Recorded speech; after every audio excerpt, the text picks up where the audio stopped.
Hey guys, the Hill Twins here. Today we're going to be giving you a pretty exciting deck profile.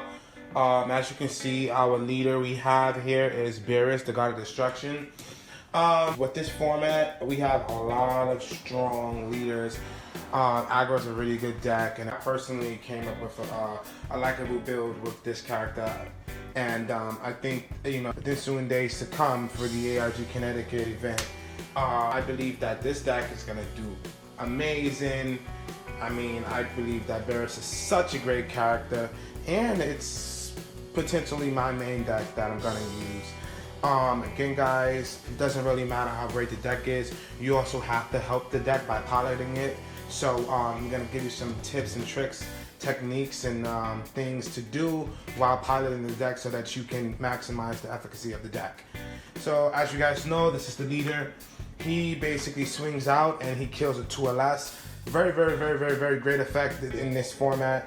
Kills out Kabas, he kills out things of that nature, especially your opponent's little Gokus and for the Vegetos. So he's very powerful. Then it's transformed, you win the game at 16 life, you switch into rest mode.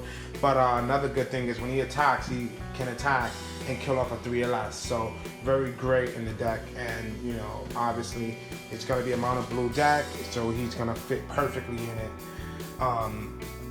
To start off, we have 4 bombers. They search out for Reese, and ultimately they're the start of you get that ramp that you need. So 4 bombers it is. Then we have 4 energy boosted MonoBlue. This guy is such a critical card for the meta game, for the early game. You want to make sure that you're filtering through cards. A lot of people don't realize that, but you have to have filter. In this deck, you can get stalled, and you do run into a lot of situations where your opponent's like, okay, well, I'm gonna try to amass a great board. Hopefully you dead draw, don't get the results of training to awaken, and then when I get all I need, I'm gonna shoot you down. But again, MonoBlue for 1 key, the deck is always building key, so you want to make sure that you have these cards to help you filter through the game. Because if not, you're going to be sitting there, basically be waiting to be destroyed. We got 4 Universe 10 Gowasu. This guy's another great card for the deck. He searches out for most of the god pieces. Obviously, we have BEERUS, Weeses, and etc. So he actually can pull what she pulls as well. So worst case scenario, you still can get a BEERUS to have that extra ramp that you do need, especially for the deck. Good thing about the deck is it can survive based off of that. So now we're gonna move up into our 4 drops. We have 4 Arresting Attendant Weeses. Obviously, you wanna ramp as much as you can for the deck. And later on, he turns into an extra key with the other god. Or instead, he's a boost just in case your opponent tries to get a little crazy. They want to aggro because they realize, oh wow, you have a result or what have you, right? Now, guys, I play 2 boosted BEERUS, but there's a reason why. So, it's a great card. You wait into turn 5, obviously. He fits in the deck with the aspect of the gods. But I also play 2 Returning Even Golden Freezer. Now, the thing about this card is a lot of people sleeping on. He's such a great card, and how you utilize him in this deck is that when your opponent decides to say, you know what, this guy's trying to build up his key. I know he has to wait a couple turns. He's dead drawing. In this scenario, what do? Let me stall him out. No, this guy says, I'm gonna continuously eat down your board if you choose to stall me out. What he does is you drop him, and then he selects one of your battle cards and one of your opponent battle cards, move them to your hand and battle cards. So literally, you can keep picking him up. Every turn, drop 1 card, and do it again. Have key just in case you need to survive, and lift him back up. So when you lift him back up, he's essentially board control for your opponent in case your opponent starts to stall. Very effective. By the time you hit 9 key or what have you, you can drop him. You can move the Gowasus back to your hand, or you can move the Boma back to your hand, or if you want to get the MonoBlues back to the hand, or there's a combo where you drop him, you move Whis back to hand, you drop a Whis to go up to probably like 10 keys. So very combo like card, and he's very essential to the deck. He really helps weed out your opponent because the opponent wants to stall and build up their field. If you just drop the BEERUS is just gonna be a drop and that's it. Whereas every turn, all right, you think you're gonna stall me and build up your field, I'm gonna keep moving him to my hand and I'm gonna keep destroying your battle cards. A triple Vegeta, again guys, you need draw power for the deck. As you can see, we play the bulls. It's still a +1 and you get so much key in this deck that maybe you may draw into 2 bulls and you just drop your 2 bulls for 2 key. You go +2 and they're total 10k on the field. So you need to draw power in the deck because you want to filter through the cards you need in order to ramp effectively.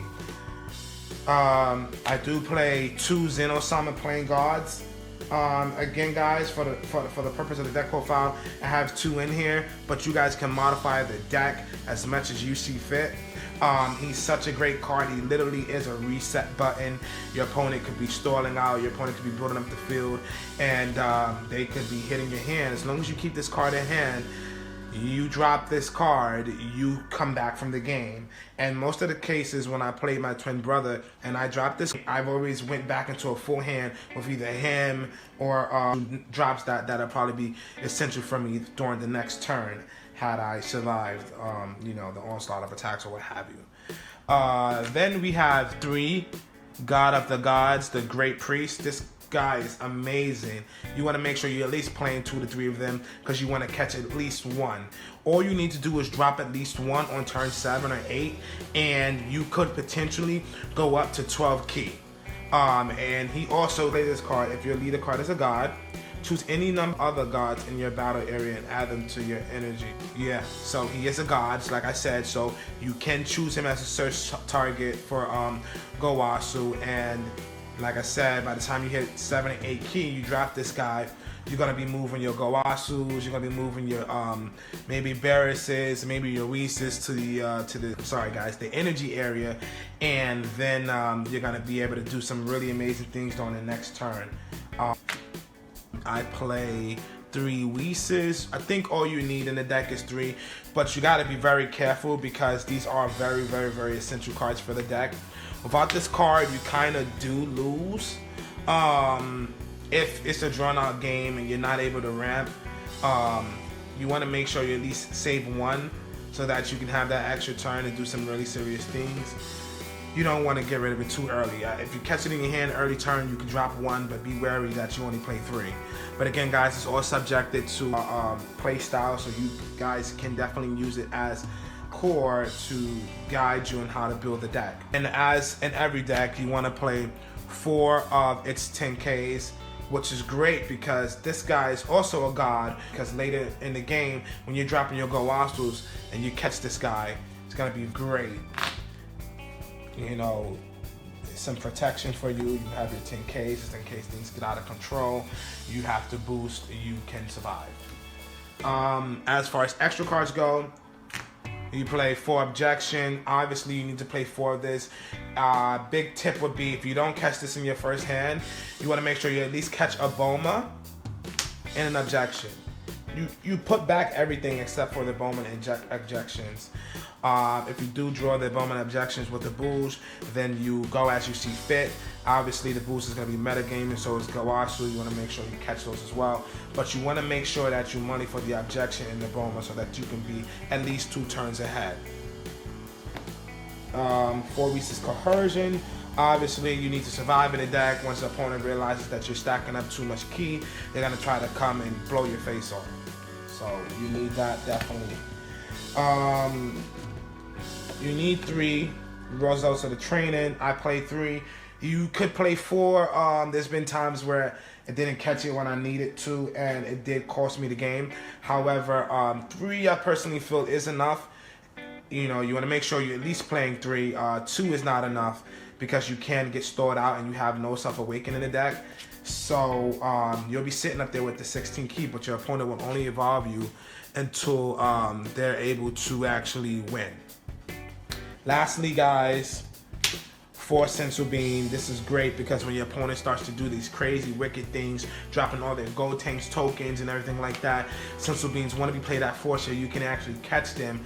There have been times when they go to the key because you need to charge it.